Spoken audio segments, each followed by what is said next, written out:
Dari Jerman, tepatnya Münster, kami sampaikan halo. Oke, sekarang kami di sini sedang bersama dengan Pater Stroh dan beliau ini adalah salah satu tokoh yang menurut saya banyak sejarahnya dan banyak ceritanya ya. Beliau ini dulu datang ke Indonesia pada tahun berapa waktu itu? Tahun 68. 68. Dari tahun 1968 beliau 20-an tahun di Indonesia. 20 tahun. 20 tahun di Indonesia.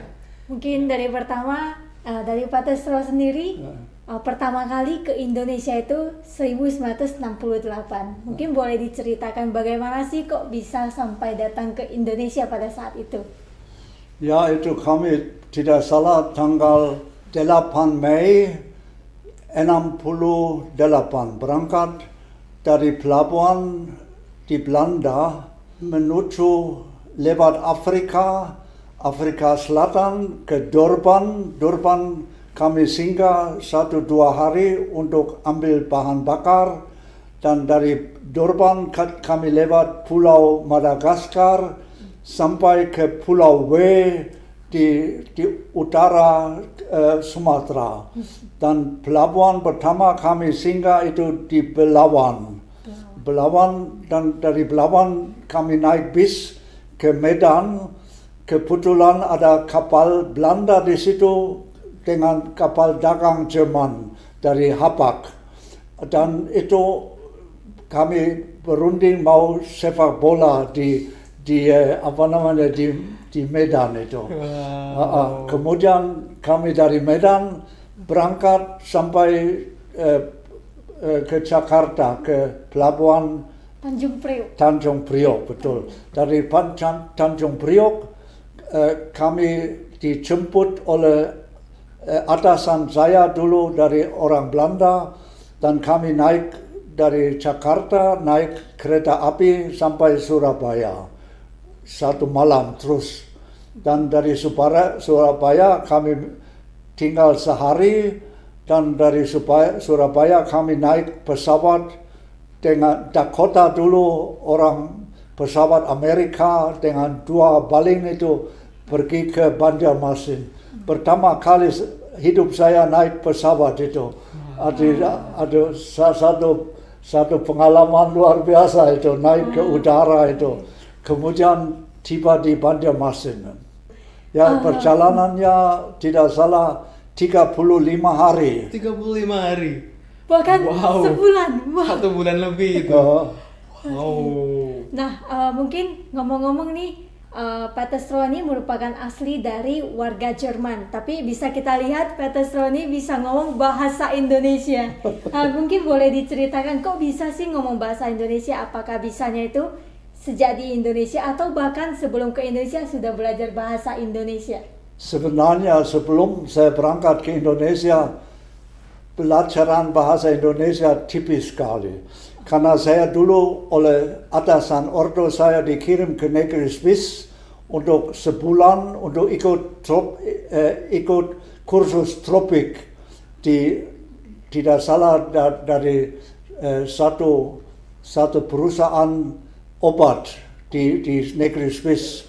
Ada pendeta dari gereja Protestan, dan di situ saya mungkin 10-15 kata bahasa Indonesia belajar, tidak lebih banyak itu. Kemudian saya datang ke Indonesia sama sekali buta huruf tentang bahasa Indonesia. Saja kalau di seminari dulu saya belajar bahasa Yunani kuno, bahasa Latin, dan 3 tahun bahasa Inggris, tapi dalam praktisnya sulit. Saja bahasa Indonesia hampir tidak tahu. Dan kemudian waktu saya dari Banjar naik kapal laut ke Sampit, ke stasi, di situ ada 2 pastor Jerman, asal Jerman. Satu kerja di kota untuk sekolah, untuk asrama, dan satu kerja di pedalaman. Dan saya ikut pastor di pedalaman hampir setengah tahun, kemudian jatuh sakit kuning dan harus dibawa dengan kapal pesawat kecil kembali ke Banjarmasin. Di Banjarmasin, uskup, saya seorang Belanda dulu, mendirikan satu rumah sakit. Dan susternya datang dari Filipina, dari Ordo Saint Paul de Chartres, namanya SPC dalam singkatan itu, SPC Saint Paul de Chartres. Di situ saya pasien utama. Nah itu sesudah sembuh, saya datang itu ahli-ahli mesin dari Siemens dari Jakarta untuk pasang-pasang mesin di rumah sakit, generator, steam boiler, dan macam-macam mesin cuci dan apa saja. Dan saya dulu panggilan lambat. Artinya sebelum mau menjadi pastor, saya ada seorang ahli mesin. Dan saya lihat, oh ini ada satu tugas untuk kamu. Dan uskup dulu katakan, kalau tidak ada pastor Stroh, mungkin rumah sakit sudah macet. Dan arti saya di situ kerja khusus mesin. Arti saya kerjakan generator, cara pompa air, cara tempat untuk bikin wap untuk masak.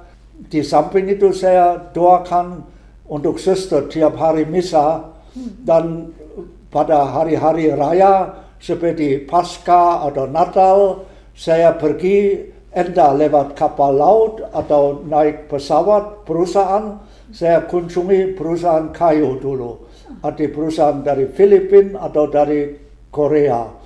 Ada juga dari Inhutani, kepunyaan Indonesia itu. Dan di situ saya layani mereka untuk sewaktu pesta-pesta besar, supaya ada doa di situ, supaya ada sembahyang misa, saya pergi ke situ. Kemudian saya sudah umpamanya 2-3 minggu di sana, kembali ke rumah sakit dan jalankan tugas sebagai kepala mesin di situ. Dan selama itu 10 tahun. Tahun 78 saya libur ke Jerman, dan waktu kembali kata pimpinan rumah sakit, pastor, tidak usah lagi kerja sebagai kepala mesin, kami punya cukup orang Indonesia sudah. Artinya saya kemudian kerja khususnya seperti pastor saja. Sejak tahun 78 mulai kerja sebagai pastor. Dan saya dulu ada dermawan baik dari Jerman, orang jutawan, dia kasihkan uang untuk saya beli speedboat, perahu aluminium, 4 meter panjang, dan saya beli motor tempel 18 PK Johnson dulu. Dengan ini saya pergi sungai-sungai untuk layani umat di situ. Dan dengan sepeda motor saya ke Kota Baru. Karena saya dengar lewat laut selalu 34 jam di laut dengan kapal kecil. Dan harus lewat selat, di situ selalu ombak besar. Dan saya pikir ini coba sekarang jalan darat saja mungkin lebih gampang. Dan saya coba jalan darat, dengar orang saja ada kemungkinan di situ tembus. Nah, arti saya pakai sepeda motor dan jalan saja sudah 100 kilo, aspalnya jelek sekali, penuh lubang-lubang, kemudian lumpur melulu. Atau sampai di sini di lumpur itu. Kadang-kadang sepatu disingkat di lumpur, saya sepatunya tinggal di bawah, saya coba tidak bisa keluar lagi. Arti saya jalan dengan kaos kaki saja di lumpur, dan kemudian sepeda motor di muka diangkat, kemudian di belakang tenggelam, angkat di belakang, di muka tenggelam. Akhirnya saya lutut doakan, Tuhan tolonglah saya supaya saya bisa di sini selamat. Nah, kemudian saya dengan kaki terlancar, jalan di lumpur itu. Nah itu arti saya di situ ketemu dengan orang transmigrasi. Saya tanya, ada di sini orang umat Katolik? Ada 10 keluarga. Orang dari Jawa Tengah. Itu arti di situ saya boleh bermalam itu.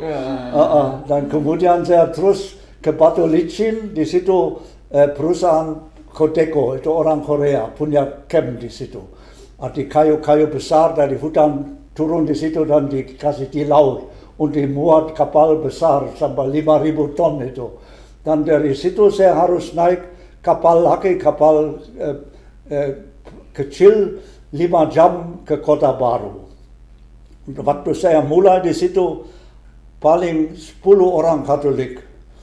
Arti kebanyakan orang Chongba, orang dagang, semua orang Konghucu, bukan dulu orang katakan Buddha tidak mau, semua Konghucu. Tapi sekarang sudah banyak bilang Buddha lagi itu. Dulu tidak boleh Buddha, semua Konghucu. Ya itu arti di situ saya mulai dengan 10 orang Katolik. Dan waktu saya uskup pertama orang Belanda, yang kedua orang Jawa asal dari Jogja, namanya Projo Suto. Tidak salah, dia asal dari keraton itu. Dan dia studi di Roma. Roma diangkat uskup, dan dia katanya tahun 85, Pastor Stroh lebih baik pindah ke Kalimantan Tengah, ke Muara Tebe, dan mendatang untuk mengganti saya seorang pastor Jawa, namanya Pastor Marto Setiako. Setia sampai mati namanya. Wah, artinya luar biasa. Nah itu di situ saya nanti ke Muara Tebe untuk 1 tahun. Waktu saya kembali dari libur, kata Bapak Uskup, saya harus ke Sukamara. Sukamara di daerah Pangkalambun, tidak jauh, kira-kira 100 kilo dari proyek orang utan itu. Di mana profesor dulu orang Birut orang Amerika itu. Dan di situ dari Pangkalambun itu saya naik sepeda motor 80 kilo ke Sukamara. Dan di Sukamara saya menjadi pastor sampai 88. Dan sesudah itu saya jatuh sakit lagi. Dan kemudian tidak salah Oktober 88 saya diantar kembali ke Jerman. Sejak itu saya tidak salah pada hari semua orang Kudus, saya naik pesawat dari Jakarta dan tiba di Jerman pada pada jiwa-jiwa di pencucian api itu, pencucian di tanggal orang Kudus, dan kemudian hari kemudian saya sudah di Jerman. Dan di Jerman saya di pusat dari kongregasi dari provinsi kami di MSF di Jerman.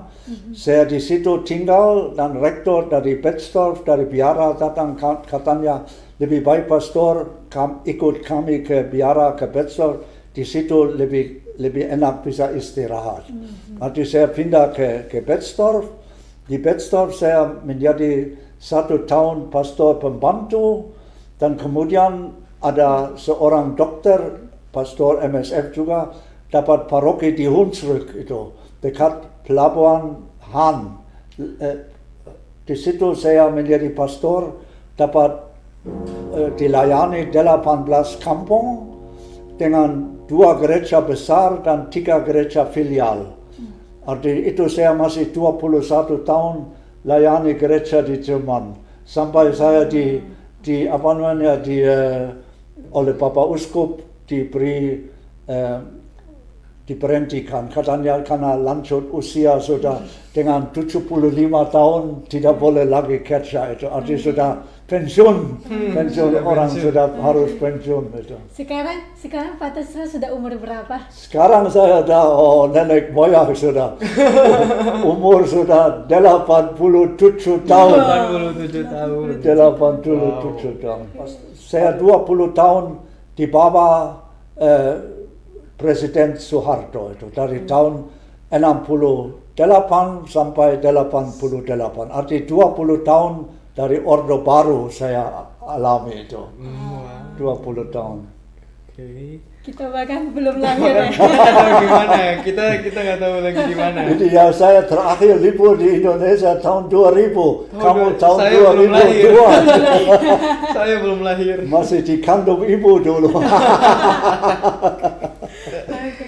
Berarti selama perjalanan di Indonesia berarti awal-awalnya bukan hanya sebagai pastor ya, Nah, tapi juga kepala mesin. Kepala Wah, mesin, luar bantu biasa. di sana sini. Saya ikut seorang Jerman, dia bikin skripsi kedokteran tentang geografia. Iya. Dan saya bantu dia karena katanya kalau tidak Pastor Stroh bantu skripsi kedokteran tidak jadi katanya. Dan kemudian hobi saya dulu waktu masih di Jerman orang memancing. Saya punya alat-alat memancing lengkap. Dan dulu saya punya tante yang cukup kaya di Düsseldorf, dia sumbang satu alat-alat pancing lengkap. Saya bawa ke Indonesia. Tapi ikan-ikan di Jerman lain lagi daripada ikan-ikan di Kalimantan. Kalau di Kalimantan ada ikan buntal, yang kalau saya dulu dengan alat mahal itu tangkap ikan, itu selalu tali nilon dipotong. Karena di situ waktu nilon di atas air dia berkilat itu. Dan akhir buntal sangka itu ada soal untuk makan, dia tangkap, selalu itu umpan-umpan hilang itu. Selalu. Artinya saya pikir habis perkara Indonesia tidak bisa mancing. Kalau di Eropa ikan seperti forelle itu ada namanya ikan laks itu yang trout, bahasa Inggris trout, dia keras sekali apa namanya lawan itu loncat dan tarik. Tapi di Indonesia ikan sudah dipancing, tidak mau apa lagi ditarik sudah tidak bergerak lagi karena air terlalu panas. Arti dia tidak punya tenaga. Seperti di sini zat asam kuat di dalam air. Kalau di Indonesia jarang. Arti ikan cepat loyo, lelah. Arti di situ situasi tangkap ikan lain sekali daripada di Jerman. Arti saya alat-alat semua jual dengan orang dagang Chonghua itu.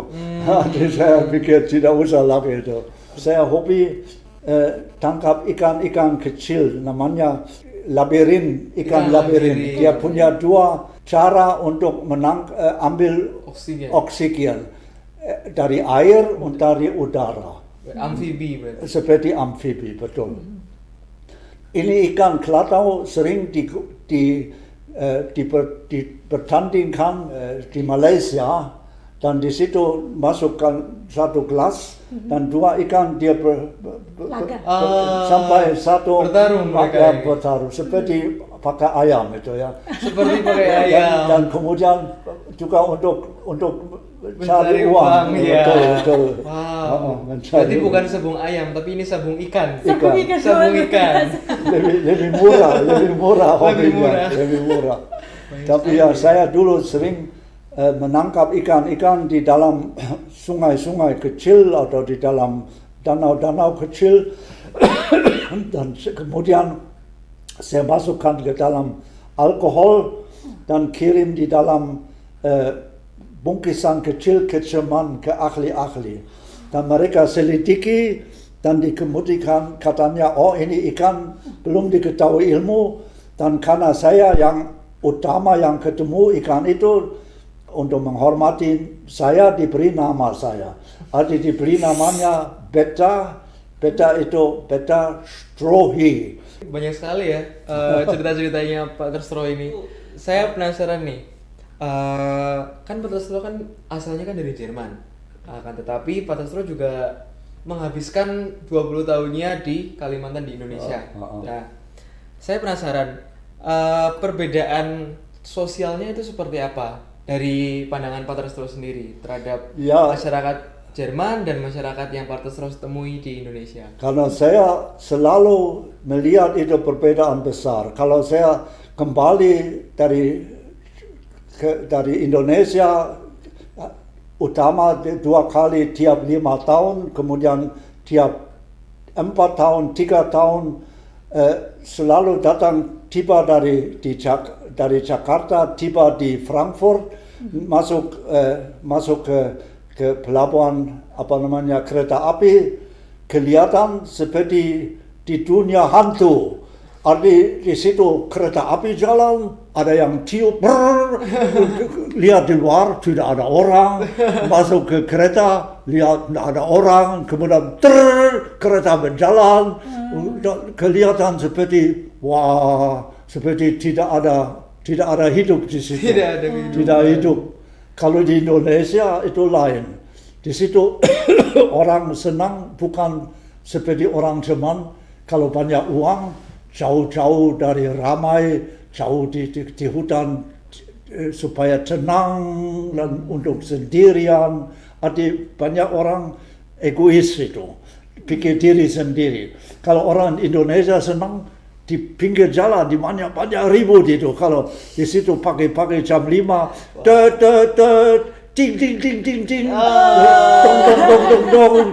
Orang jualan pagi. Di situ banyak hidup, banyak orang muda, banyak anak-anak, tidak begitu banyak orang tua. Arti lain sekali. Dan itu orang Indonesia dulu masih miskin. Sekarang sudah Indonesia jauh berkembang. Orang sudah punya tahap hidup cukup tinggi itu. Arti dulu masih sulit, tapi orangnya saling membantu. Kalau saya sebagai pastor bisa jalan umpamanya malam jam 12, jalan jam 3 di tengah hujan, tinggal di proyek transmigrasi, tidak tahu lagi jalan terus karena lumpur, kontak pada orang trans, dibuka, biar jam 3 diterima, mana bisa di Jerman. Di mana-mana kalau saya di transmigrasi dulu pernah naik sepeda motor, bensin habis, selalu harus berbaring sepeda motor angkat supaya bisa 100 meter jalan lagi. Kemudian orang dari Korea datang di camp jam 3 malam, itu arti mereka datang dari pesta, mereka ambil selang karet, cium, dikasihkan 2 liter bensin supaya saya bisa jalan terus. Nanti jam 3 terus basah, kotor. Saya kontak pada orang transmigrasi, langsung masuk ke dalam. Tidak ada soal. Mana bisa itu di Jerman? Tidak mungkin.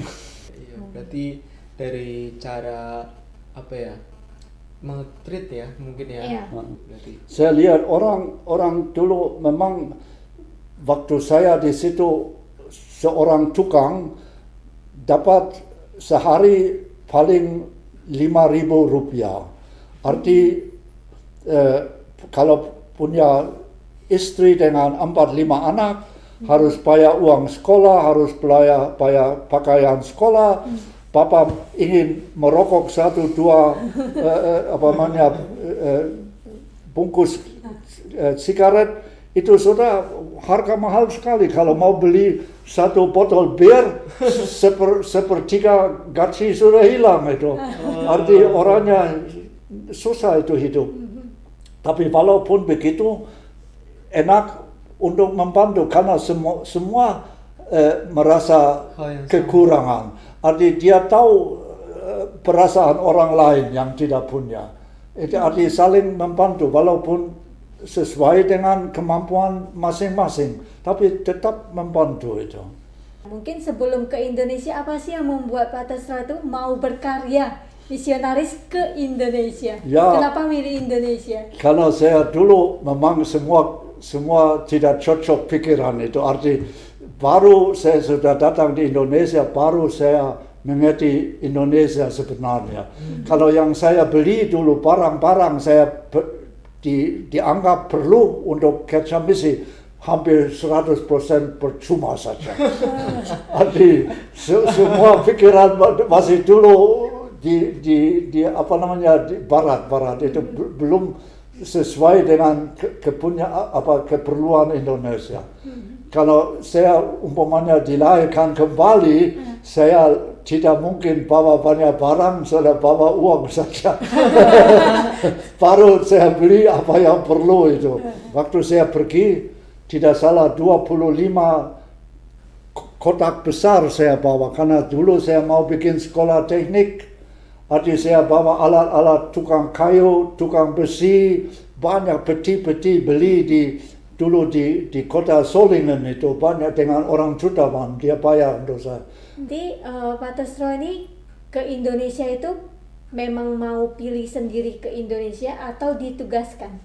Hati saya tetap di sana karena saya lihat orang Indonesia cinta kebebasan.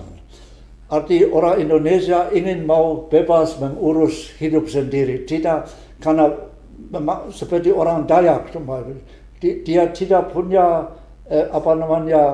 feudalisme, tidak kenal. Dan saya pikir kalau ini di sini semua terlalu teratur, arti semua teratur sampai kecil, walaupun itu ada keuntungan, semua jalan dengan baik, semua orang menjadi kaya, menjadi ada cukup untuk hidup. Tapi di Indonesia seperti dia lalu lintas saja. Kalau tidak saya bisa tidak jalan kiri, saya jalan kanan. Atau kalau di sini lampu bilang stop, saya jalan keliling dan jalan terus itu. Arti orang Indonesia lihat apa yang orang lain buat itu. Kalau di Jerman bilang, saya punya hak, biar saya mati, saya hak itu. Tapi orang Indonesia bilang, oh dia salah, oh saya pergi ke sini. Kalau dia pergi ke sana, saya pergi ke sini.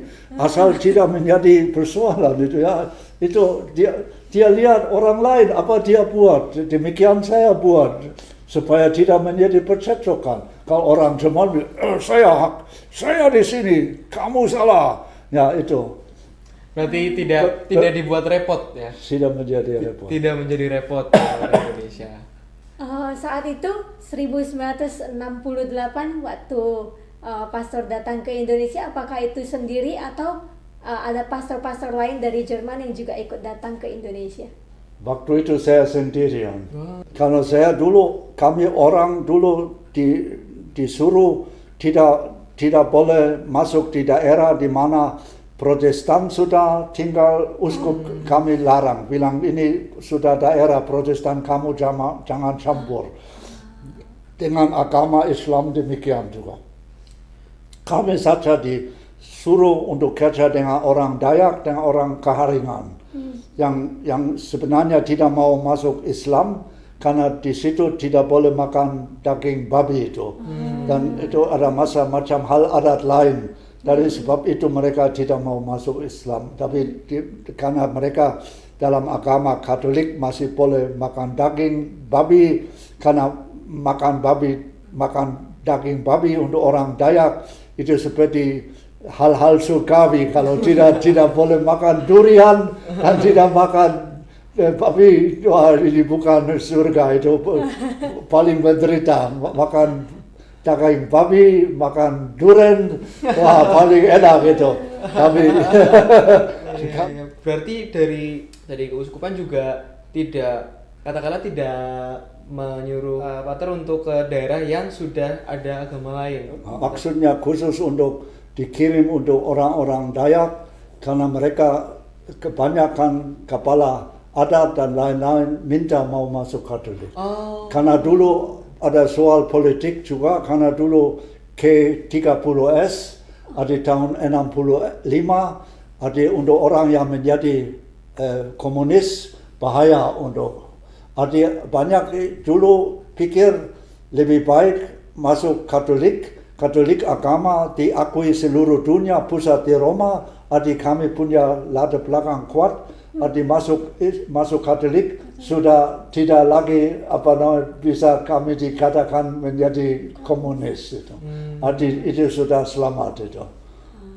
Dari riset kami yang kami cari-cari soal Pater Stroh, Pater Stroh ini juga sempat mendirikan gereja ya, di daerah sana. Nah, boleh diceritakan Pater Stroh itu awal mulanya gimana, lalu apa saja tantangannya yang dialamin atau ada cerita-cerita lainnya?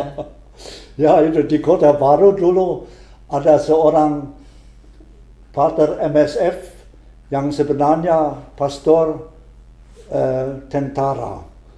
Dia seorang Let-Kolonel. Let-Kolonel tidak bisa naik lagi karena nanti dia harus ikut perang. Tapi seorang pastor tidak boleh ikut perang, artinya dia paling tinggi Let-Kolonel itu. Dan dia beli di Kota Baru satu rumah dari seorang Bugis itu, seorang kayu. Dan di situ ditempatkan seorang guru agama yang juga sekaligus pegawai kantor agama di bidang Katolik. Namanya Romanus orang Flores. Di situ dia tinggal dengan istri orang Dayak, orang Protestan. Dan saya dulu datang tinggal di rumah itu. Kemudian uskup katakan, ya ini tidak cocok untuk selama bersama, rumahnya juga terbatas. Arti uskup diberi 5.000 gulden Belanda dan saya bangun rumah untuk guru agama khusus di tanah kami dapat miliki 2 hektar itu. Di situ saya bangun rumah panjang tidak salah 16 meter kali 8 meter dari kayu semua, kayu meranti itu atau kruing namanya. Dan di situ saya tempatkan guru agama, kemudian saya rumah lama itu asal pemilik Bugis itu saya rehab itu semua rusak sudah harus dibikin lantai baru, harus semua atap dan semua dibikin baru. Dan kemudian di situ saya bikin gereja darurat pertama. Ya itu, dan saya 2 hektar tanah saya kerjakan 5 tahun, saya kasihkan banyak uang keluar untuk membangun di situ rumah pastor, gereja, sekolah SD 6 kelas, TK, asrama suster. Tapi saya terlalu lama, dulu gubernur, orangnya dulu tentara, dia asal studi di Amerika. Dan dia beri untuk kami izin bangun gereja ukurannya 8 kali 16 meter dari kayu di tanah kosong itu. Yang dibeli seorang jaksa, orang dari Jawa, dia keluarkan 700.000 uang rupiah untuk membeli 2 hektar tanah itu. Dan di situ saya mau bangun komplek Katolik. Dan 5 tahun saya keluarkan uang, tapi kelihatan orang tetangga itu semua orang Bugis, orang Banjar. Dan waktu itu dikatakan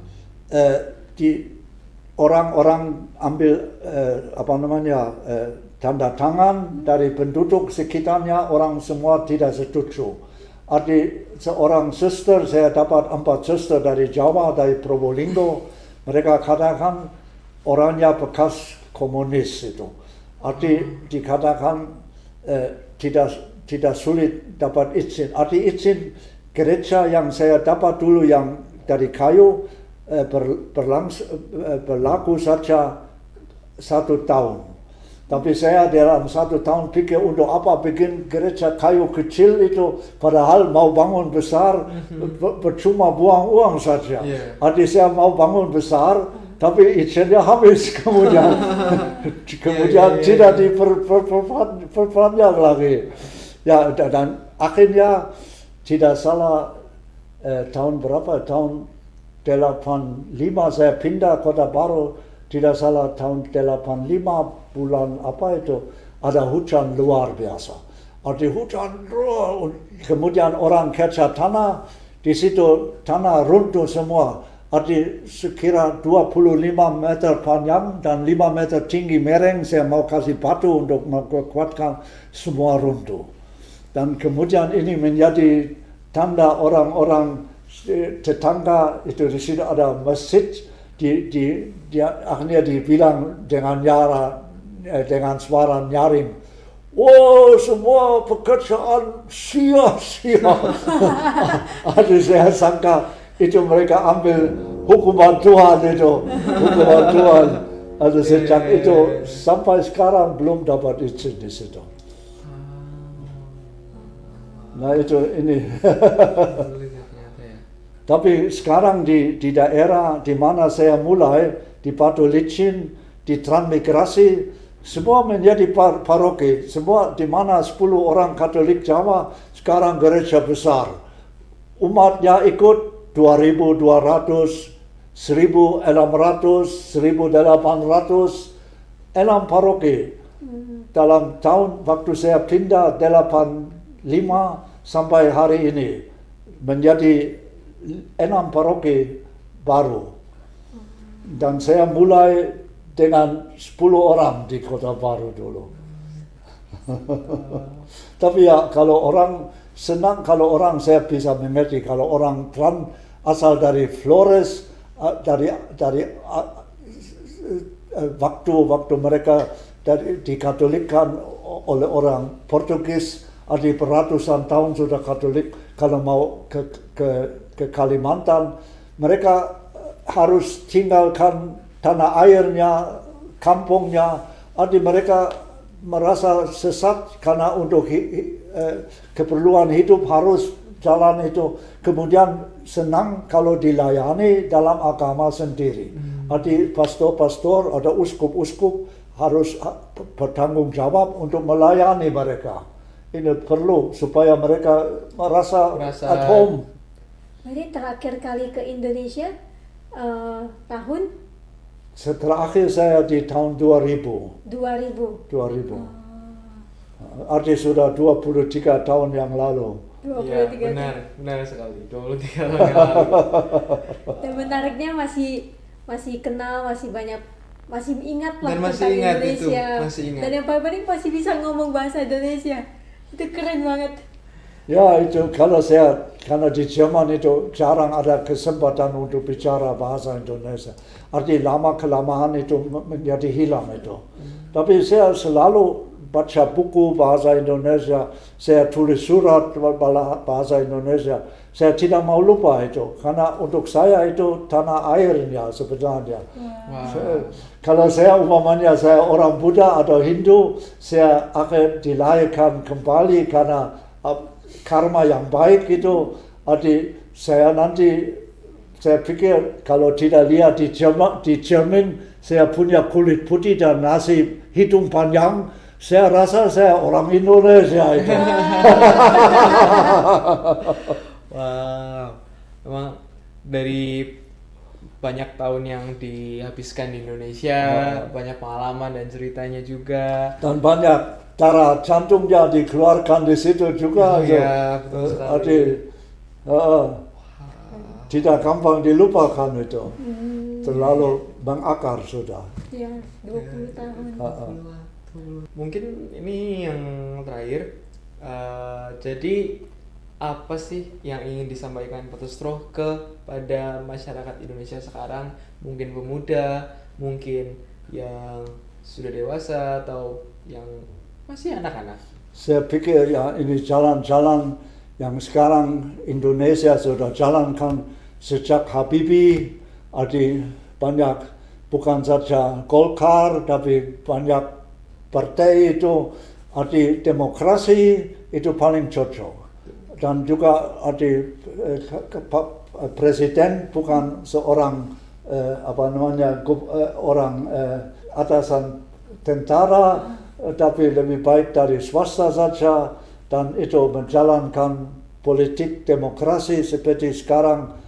Biasanya orang yang dulu dengan saya kerja Indonesia bilang ini jalan Widodo paling cocok untuk Indonesia. Arti saling menerima, bukan lagi banyak melawan, tapi coba jalan bersama itu.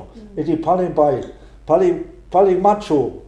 Arti saling menghormati, saling memperhatikan, itu untuk Indonesia paling baik daripada terus bertentangan itu. Ini paling Pancasila itu paling cocok untuk Indonesia. Arti saling menghormati, saling melihat, bukan saja saya yang paling besar, paling kuat, bukan yang kecil harus diperhatikan juga. Arti semua sama rata itu.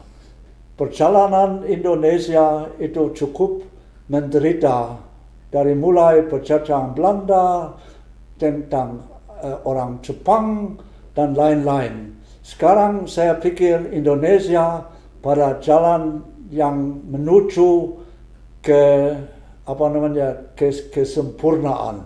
Garuda mulai terbang itu menjadi bebas dan makmur dan ya itu cukup makmur dan bebas. Oh ya.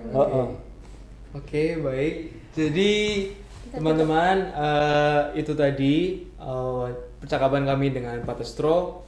Banyak sekali hal-hal yang bisa kita petik dari Pak Testro, mulai dari ceritanya, prinsip-prinsipnya, dan bagaimana cara dia melihat dunia dan Indonesia juga. Sekarang saya pikir sudah selesai, Des. Ya. Oke. Dan salam dari Jerman, khususnya Munster. Dadah. Bye, Bye-bye. Cus.